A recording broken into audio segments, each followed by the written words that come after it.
बिहार की राजनीति में अक्सर ही उलटफेर देखने को मिलता ही रहा है। फिर से बिहार की राजनीति में घमासान दिख रहा है। लोक जनशक्ति पार्टी अपने इतिहास को बचाने के लिए चाचा भतीजा के बीच में फंसा हुआ है। इन सब में एक नाम अचानक से सुर्खियों में आ गया है, जिनका नाम है पशुपति पारस।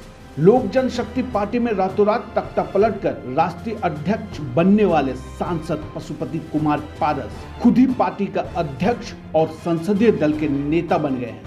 ऐसे में ये जानना जरूरी है कि पशुपति कुमार पारस आखिर कौन है, जिन्होंने अपने ही भतीजे चिराग पासवान को हटाकर पार्टी प्रमुख बन गए। पशुपति कुमार पारस एलजेपी के संस्थापक और पूर्व राष्ट्रीय अध्यक्ष दिवंगत रामविलास पासवान के सबसे छोटे भाई हैं। 3 भाइयों में से 2 का निधन हो गया है। ऐसे में पारस चिराग पासवान के इकलौते चाचा हैं। इनके पिता का नाम जामुन पासवान था। पारस सांसद चुने जाने से पहले राजपाल कोटे से विधान पार्षद थे और नीतीश सरकार में पशु एवं मत्स्य संसाधन मंत्री थे। वे 1977 से अलौली विधानसभा क्षेत्र से कई बार विधायक रहे। सन 1977 में अपना पहला विधानसभा चुनाव जीतने वाले पारस रामविलास पासवान के साथ साये की तरह रहते थे। वो 1977 से ही अलग अलग पार्टियों के बाद एलजेपी उम्मीदवार के रूप में चुनाव लड़ते रहे। चाचा पारस की गिनती बिहार की राजनीति में दलित चेहरे के रूप में होती है। कहते हैं पशुपति पारस को उनके बड़े भाई रामविलास पासवान राजनीति में लेकर आए। राजनीति में आने के बाद पारस ने वफादारी के साथ काम किया, कभी भी बड़े भाई से आगे निकलने की कोशिश नहीं की। बड़े भाई के साथ साये की तरह रहे और पार्टी को आगे बढ़ाते रहे। कि पशुपति पारस की छवि कभी भी एक स्वतंत्र नेता की नहीं रही है। यहाँ तक कि लोग यह भी नहीं जानते हैं कि रामविलास पासवान ने संघर्ष करके जिस बड़े दलित आधार को बिहार में अपने पक्ष में किया और एक समय बिहार की राजनीति में बेहद महत्वपूर्ण साबित हुए, उनकी विरासत क्या पारस के नेतृत्व में सुरक्षित रह पाएगी?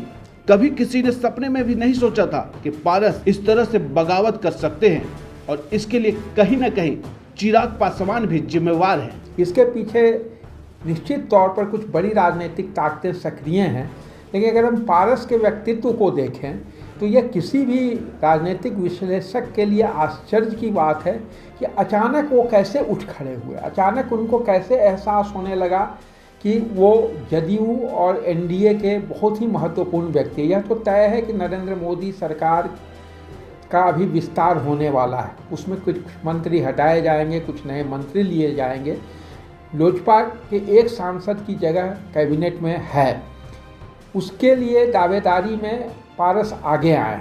हो सकता है कि वो दावेदारी हासिल भी कर लें, लेकिन क्या भाजपा चिराग पासवान के के अस्तित्व को नकारने की स्थिति में साबित होगी? यह कहना भी जल्दीबाजी इस मायने में होगा क्योंकि बिहार में जो दृश्य ज़मीनी स्तर पर दिख रहा है, उसमें जो युवा कार्यकर्ता हैं या जो दलितों का एक सेक्शन है, उसके बारे में जिस ढंग की खबरें आ रही हैं, उसका बड़ा वर्ग चिराग पासवान के साथ खड़ा है। वो पारस के साथ जाएगा या नहीं जाएगा, यह कहना अभी बहुत जल्दबाजी होगी, लेकिन जो संकेत मिल रहे हैं उसमें साफ जाहिर हो रहा है कि ज़मीन पर पारस की कोई ताकत नहीं है। रातों रात लोजपा का सत्ता पलटने के बाद यह भी कयास लगाया जा रहा है कि वह केंद्र की एनडीए सरकार में मंत्री बन सकते हैं। खैर, ये आने वाला वक्त ही बताएगा। लाइव लगातार के स्पेशल डेस्क न्यूज अपडेट के लिए आप हमारे चैनल को सब्सक्राइब करें।